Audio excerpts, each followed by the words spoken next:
Oui, shalom. Un Dieu, c'est une divinité qu'on adore. Ça peut être sous forme d'un objet ou dans un état mystique.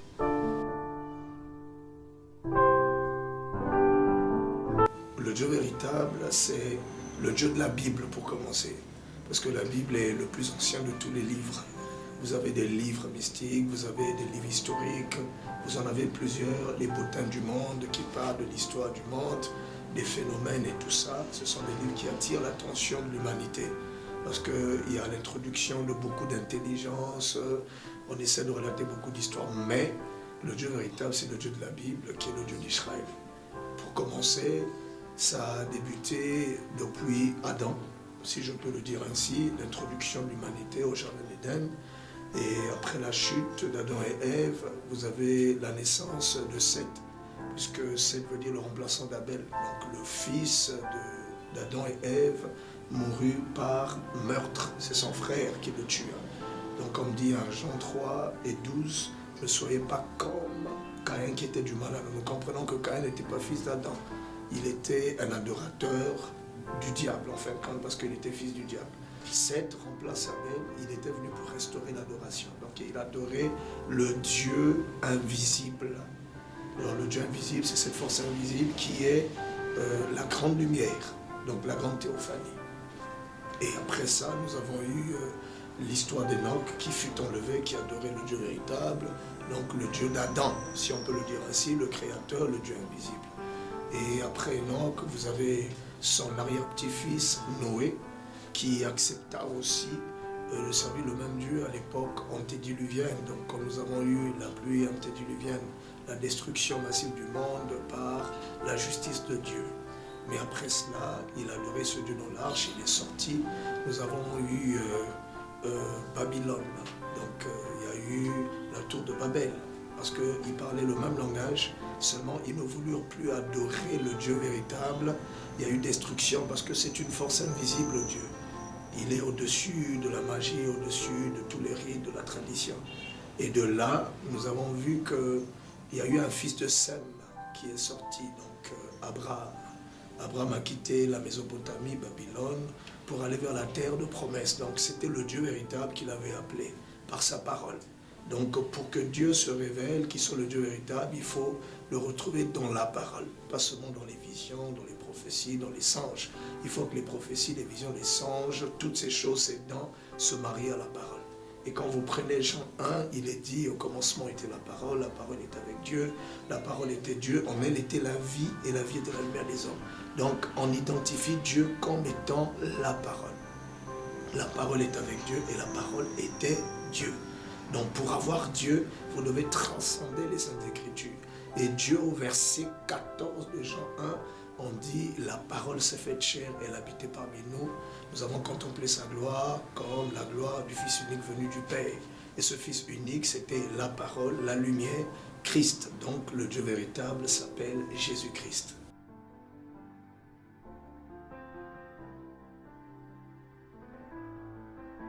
Oui, mais Dieu voulait une gerbe qui devait agiter le point de référence principal de l'adoration. Et il a choisi Israël comme étant cette gerbe qu'il a agitée pour que le monde entier vienne. Vous vous rappelez, à l'époque, nous avons Jérusalem qui était la capitale de l'adoration. Il y avait le temple du Seigneur bâti par Salomon, fils de David, où est descendue la colonne de feu, donc un être mystique sous les yeux du monde. Et les sacrificateurs sortirent du temple. Donc c'était une référence mondiale parce que cette histoire a été connue de tous. Vous savez qu'il y avait des scribes dans chaque religion. Chez les Égyptiens, vous avez des scribes qui écrivaient l'histoire de l'Égypte, l'histoire antique. Vous avez chez les Grecs des scribes, mais chez les Juifs aussi, on avait des scribes intelligents, donc qui étaient des grands docteurs de la loi qui ont relaté l'histoire. Mais l'histoire de tout scribe qui essaie de présenter l'historique de leur nation, de leur religion, on a vu qu'il y avait plus d'impact avec l'histoire d'Israël.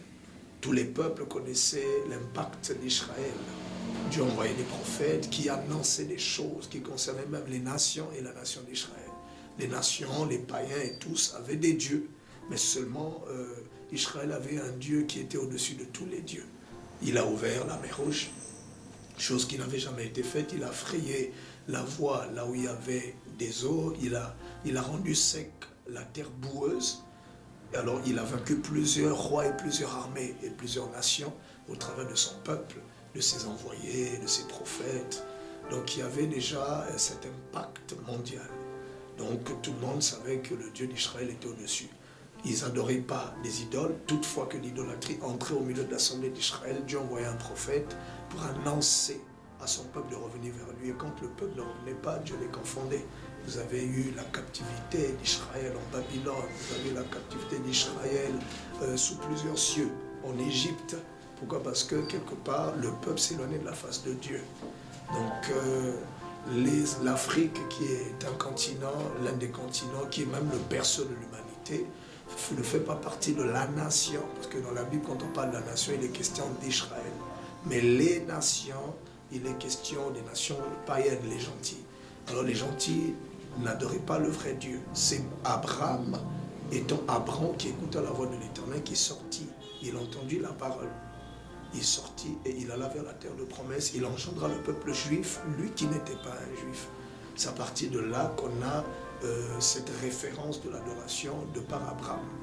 Mais les Africains, nous avons des dieux, mais qui n'étaient pas le Dieu véritable. Que ce soit les Européens, les Américains et tout.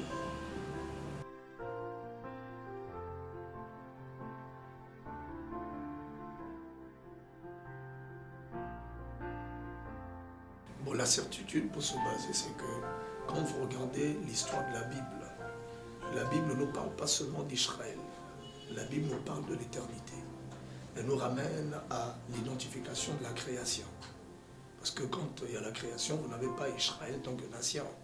Pour dire que la Bible ne parle que d'Israël. Si nous essayons de voir dans toutes ces religions-là, le bouddhisme, l'islam, vous avez toutes les religions du monde, ces religions-là, vous allez voir qu'ils parlent toujours de l'existence d'un Dieu suprême.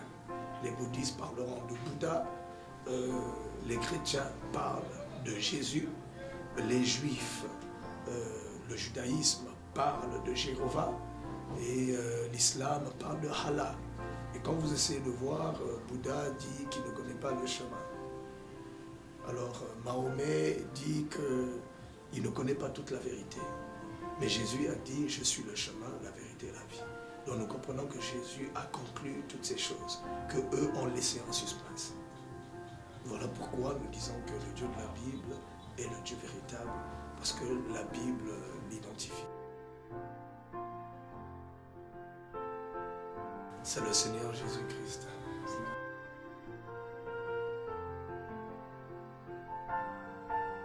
Bon, les deux, nous disons Amen à cela. Il est fils de Dieu, il est Dieu. Je vais m'expliquer. L'être humain est tripartite. Il a une âme, un esprit et un corps. Alors, dans les trois, ce sont des attributs ou encore des entités que nous portons. Vous êtes, pour certains, par exemple, moi je suis père de mes enfants, je suis mari de mon épouse, je suis pasteur de l'église où j'ai été établi par Dieu. Je suis fils de mes parents, oncle de mes neveux, je suis petit-fils de mes grands-parents, je suis ami de mes intimes. Donc je porte plusieurs titres, plusieurs fonctions, mais qui se regorgent autour de ma personne et ma personnalité. On m'appelle Trésor. Ça veut dire que pour avoir le père de mes enfants, il faut m'appeler Trésor. Le père Trésor. L'époux de mon épouse, c'est l'époux Trésor. Le fils de mes parents, c'est le fils Trésor. Donc, Jésus est fils de Dieu. Nous disons Amen.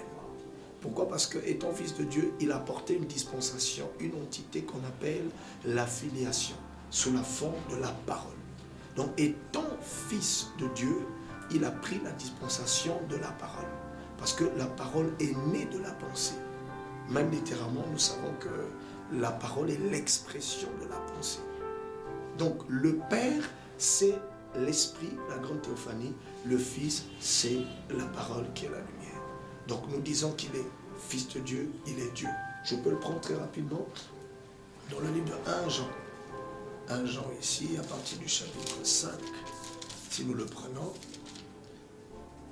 nous prenons le verset 18 avant, il nous a dit ceci. 1 Jean 5, verset 18 avant. Nous savons que quiconque est né de Dieu ne pêche pas. Mais celui qui est né de Dieu se garde lui-même. Et le malin ne le touche pas. Nous savons que nous sommes de Dieu. Et que le monde entier est sous la puissance du mal. Nous savons aussi que le Fils de Dieu est venu. On parle en termes de Fils de Dieu dans un corps. Mais avant qu'il ne soit dans le corps de Galilée, c'était la lumière, la parole, le Logos. Le Fils de Dieu est venu et qui nous a donné l'intelligence pour connaître le véritable. Et nous sommes dans le véritable en son Fils Jésus-Christ. Nous disons Amen. La Bible le présente d'abord comme étant le Fils de Dieu. Mais après, le dernier verset de 1 Jean 5, le verset 21 dit, c'est lui qui est le Dieu véritable et la vie éternelle. Petits enfants, gardez-vous des idoles. Donc il est Fils, la lumière, la parole, et il est Dieu, le Saint-Esprit. Voilà pourquoi quand Jésus devrait naître du sein de Marie, l'ange Gabriel qui sortait de la colonne de feu de la présence de Dieu a dit, tu enfanteras par la vertu du Saint-Esprit. Donc le Père de Jésus n'est pas le titre de Père, mais le Père de Jésus, c'est le Saint-Esprit. Donc quand on dit qu'il est Fils, nous disons Amen. Quand on dit qu'il est Père, nous disons Amen parce qu'il est le Saint-Esprit. Le Fils est la parole. Et vous savez que nul ne peut aller au Père s'il ne passe par le Fils. Et nul ne peut venir au Fils s'il n'a été envoyé du Père. Le Père, c'est le Saint-Esprit. Et le Fils, c'est la lumière, la parole, le Logos.